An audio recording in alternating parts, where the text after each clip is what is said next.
Hello friends, Editing Leti here to pop in with a couple corrections. Yes, at least I'm on brand, right? Anyway, I totally forgot to mention that I also read Spy Family Volume 6. So this was adorable just like all the other ones, and I can't wait to continue on with Volume 7, 8, and 9, and then eventually number 10 when it comes out in October. I also forgot that I was further along in Six of Crows than I initially said. In my video, I'm going to say that I only had about 100 pages left. In fact, I only had about 40 pages left. I listened to the audiobook while I was doing some chores, and I don't know how I did this, but I totally forgot that I listened to it. And so I started reading this on my break at work, and I started having deja vu. I'm like, what, didn't that happen already? Like, how many times is this going to happen to the same character? Like, wait, no. I listened to this. That's why. So I actually only had about 40 pages left instead of 100, so I was further along in that. I'll probably finish it today on my lunch break. Also, another thing I wanted to mention is the editing is a little rough on this one. I may or may not be able to have the time or energy to redo it.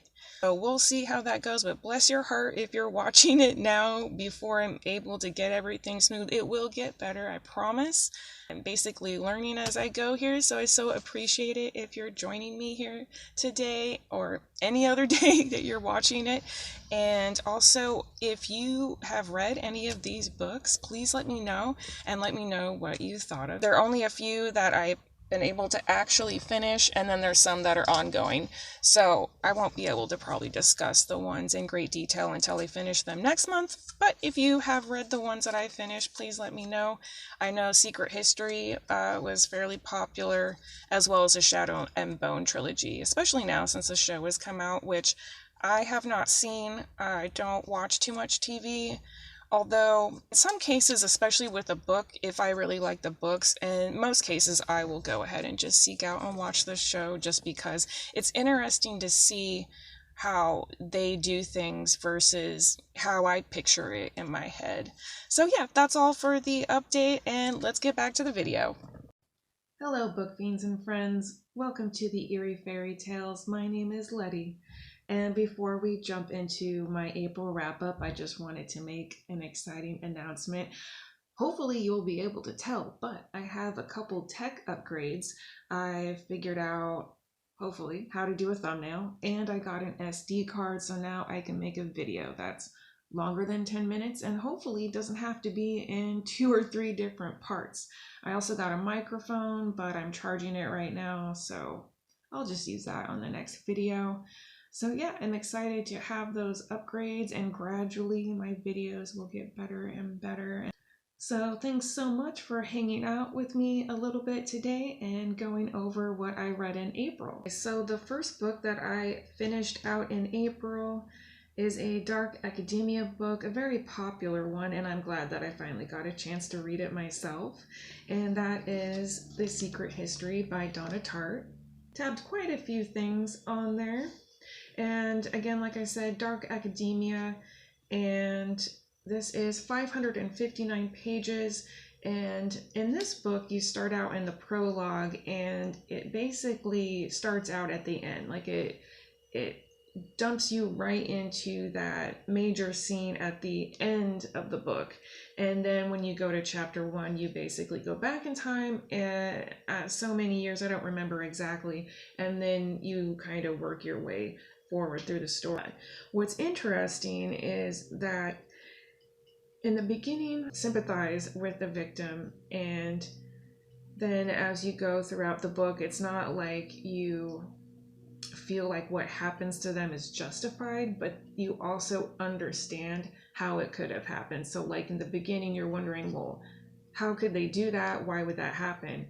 And then by the end, you realize, even though you don't still like it, you understand why it happened the way that it did. So there are a few things on the back that it Other authors, they say it's compelling, it's elegant, dramatic, playful, a chilling psychological thriller, lyrical, suspenseful, haunting, packed with literary illusion. And here students are studying Greek, so that's the academia part.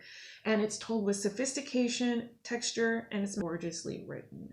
And I would absolutely agree with that.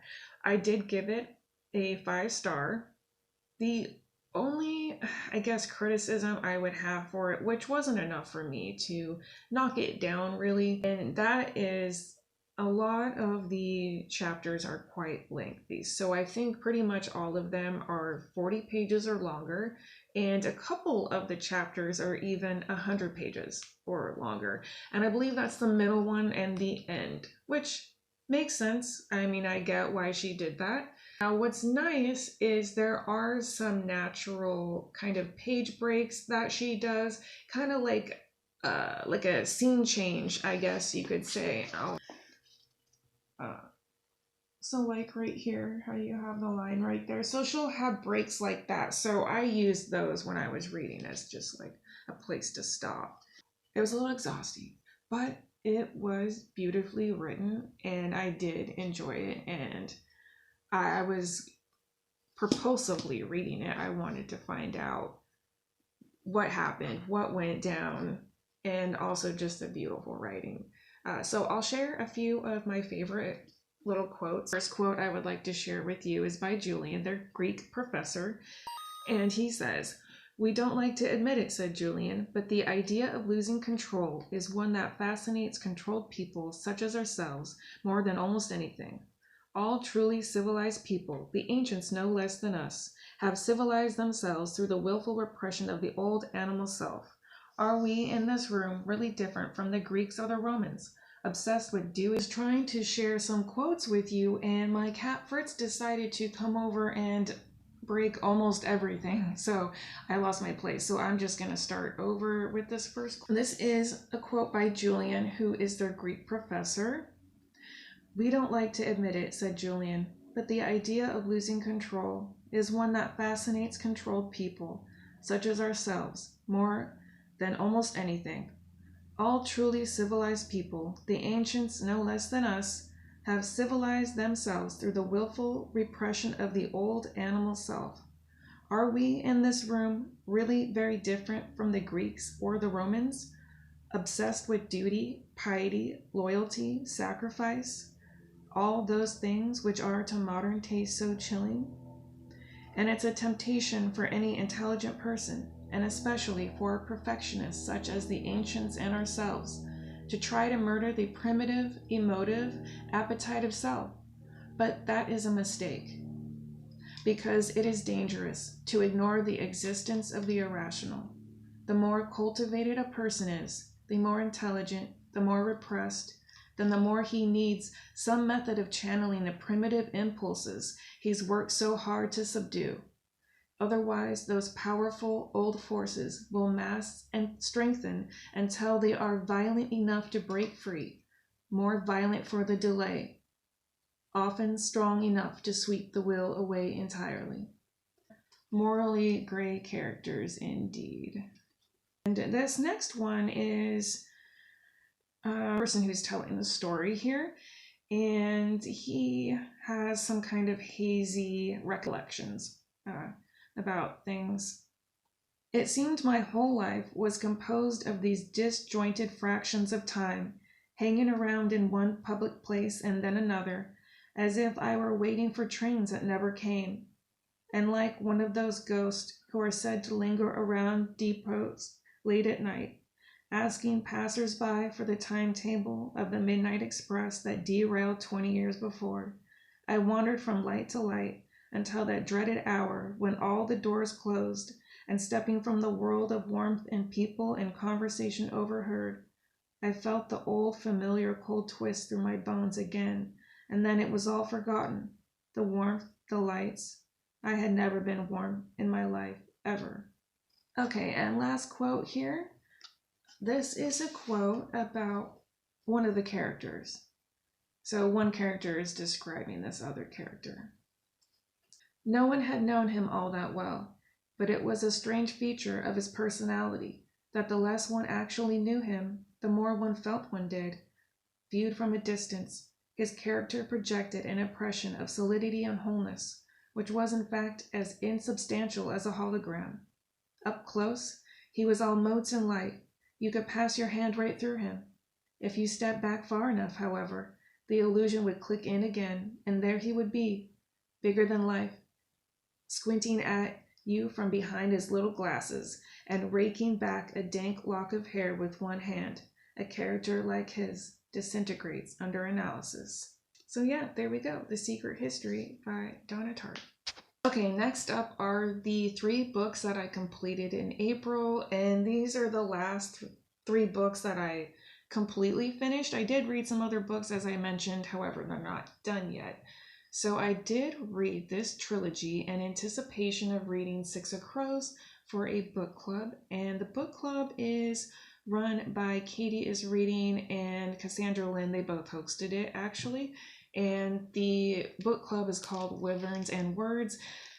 Unfortunately, I couldn't finish that book, which I'll get to, but I did finish this trilogy, and it's the Shadow and Bone trilogy by Leigh Bardugo. And the first one is just called Shadow and Bone.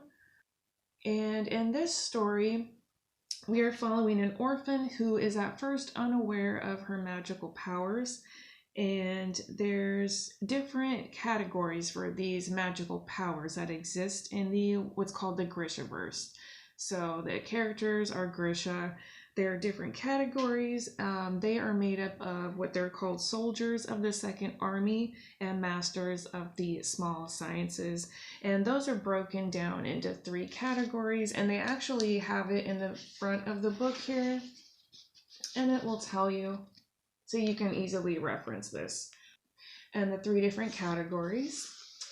You have Corporalki, which wear red, like a red robe, basically. They call it something else, a kefta, but Corporalki are the order of the living and the dead. So they have 2, basically, titles. They have a heartrender and a healer, and the heartrender is someone who makes the heart stop, basically, and then you have the healer, which is self-explanatory. The other category is the Etheralki. They wear blue. They are the order of the summoners, and they have 3 different categories as well. So they have one called the Squallers, and they can manipulate air. They have the Inferni, and they manipulate fire as well as flammable gases, but they need some kind of spark. They can't just create the spark, but they can manipulate it once it's there. And then they also have tide makers who manipulate water. And then lastly, you have the Materialki, and those consist of the Durist, and they basically create matter out of nothing, and they can also completely destroy matter. And then also the other title is Alchemy, which is very similar to alchemy, of course, and that's the people who can manipulate chemicals, poisons, and blasting powders. So our main character, she's one of those, has an extra special magical power, and that is what puts her at the front of the story. And they have something called the Shadowfold. Again, this is also listed in the front. Here you have a map. The Shadowfold, or the Unsea, right here. I basically think this is just a lot of land that is totally enveloped in darkness. And there's creatures that roam the Shadowfold and do really horrible things to people. So it takes a lot to make it through there, but people have to traverse through that in order to do certain things. And so we follow her as she gets older and discovers her special power and like her role in everything. So she is trying to fight these forces, all while being entranced by the Darkling, who is the leader of the country's magical military elite. And so it's like she wants to fight him, but she's also drawn to him, and so that's another kind of internal battle, I guess, that is going on with her, as well as just the internal battle of she didn't ask for this power, how does she handle it?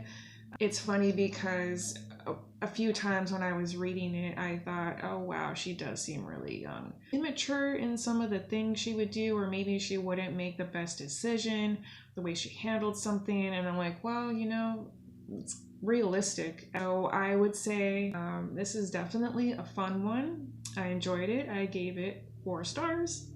Oh, and I forgot to say the page count. This one is 356. And then we have the second book in the Shadow and Bone trilogy. This one is called Siege and Storm.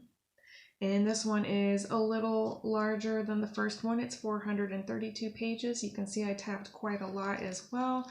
I like to tab things about the characters, things that tell me something about the character, things having to do with geography, since this does involve the different countries and everything. And then I tab different things with the magical system. So this is how I kept even better track of the different categories that they had and the different limits and consequences of their powers. Also, sometimes I would tab things that have to do with the plot or things that I think would be important to remember later on, or later reading the Six of Crows duology. So this one, you're just continuing to follow Alina, the main character.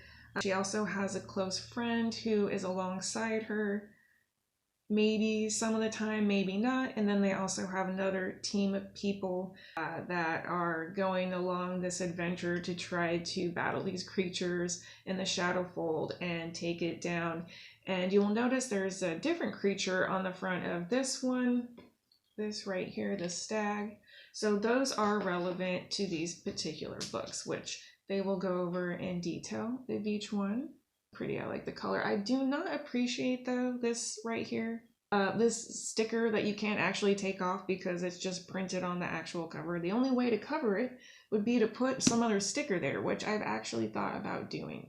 So I may do something like that, just because like that's not why I'm reading it, you know? I don't even have Netflix. But anyway, I did enjoy this one as well, and I gave it 4 stars. Quickly though, I did forget to mention something. Favorite characters. There's a development that happens to, I would say is my favorite character. So something interesting happens to my favorite character in this book. So finishing out the Shadow and Bone trilogy with Ruin and Rising by Leigh Bardugo. And this one was 417 pages. I also tabbed quite a bit in this one. And this one, of course, we're continuing to follow Alina and her team, their journey to battle the creatures in the Shadowfold and the Darkling. And in this one, we have an even more interesting development that happens with my favorite character, and actually, it was horrible. Like, I was hurt. Like, I was offended, and I knew something was going to happen because in the end of the book before Siege and Storm, in the back where they have the author question and answer, she had mentioned something about characters may or may not have something happen to them. And I was like, oh no, I had a feeling and something happened to my favorite character, and it made me very sad. So even with that said though, I did give it a 4-star as well. So I would give the whole trilogy overall a 4-star. Do you have just one quote that I want to share? Just a quick description of the fold and how it makes people feel. The unsea always felt like the end of everything. It wasn't only the dark, it was the terrible sense of isolation, as if the world had disappeared, leaving only you, the rattle of your breath, the stuttering beat of your heart.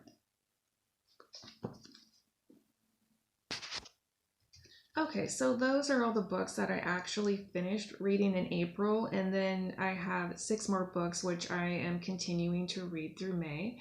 And this next one is the book that I read just in the morning, and I'm also journaling alongside of it since it is a nonfiction. It is Atomic Habits by James Clear for techniques on how to achieve goals. And so I've been taking notes. I'm about I'm right at chapter 3 here. I've tabbed quite a few things, and I'm basically just writing down highlights, the things that stand out to me. I would like to do some more reflective writing based on that, but I just have not had the time to do that. So I thought at least I would do that. At least I'm writing something down, and you know, it helps the retention of information just to write it down. So hopefully that will help me. I'll probably end up doing a video solely dedicated to this book once I finish it. Right now I am on page 43 out of 264. Next book that I am continuing, this one is my nighttime read, and this is a story that we all know and love, or if you don't love it, there's something wrong with you, and that is The Wonderful Wizard of Oz. So cute, by L. Frank Baum, and this is the reprint actually of the first edition, so it has all the original illustrations. It's super cute. I did show a little bit of it in my bookshelf tour, but just in case you missed it, just so you can see the cute old timey artwork. One and my morning read. I'm not in a particular rush to read those. That's just something I read in the morning and the night. I don't really have like a deadline for getting this finished. So yeah, my nighttime read. The next book that I was reading in April that I haven't finished, this one I read through audiobook as well as my short breaks at work. So it's a little bit of a slower read, which is fine. And that one is one that's been really hyped up, really popular. And so far I am loving it, and I can't wait to read more and finish it. And I have some really beautiful quotes already saved. The Invisible Life of Addie LaRue by V.E. Schwab. And I have been annotating a little bit here, my favorite quotes as well as something else. And this one is a story about Addie LaRue, and she basically makes a deal with the darkness, and she can live forever, but there is a consequence to that, and she cannot make a mark on the world. Nobody can remember her. However, she ends up meeting someone who can remember her. So, and that's in the synopsis. That's not like a spoiler or anything like that. I have gotten to that part in the book so far. Interesting to see how that plays out. Like, why is it that this one person can remember her when nobody else can? And this covers centuries. Like, you flip back and forth between a 300-year span. So I'm curious to see how that all plays out. And the interesting thing that I've tabbed in here, besides the quotes, is every so often there is some art, like art installations. This is the one at the very beginning. So you'll see, so this is like something that would be at an art installation or exhibit in a museum. These little birds here, like a sculpture, and it explains, you know, it's as if it were in the museum. It explains what it is, and interesting that she's not allowed to like leave her mark on the world. Something else that I wanted to mention about the cover here of Addie LaRue is you'll see there is like a constellation pattern here, and that actually means something specific. So you'll find out what that means in the book.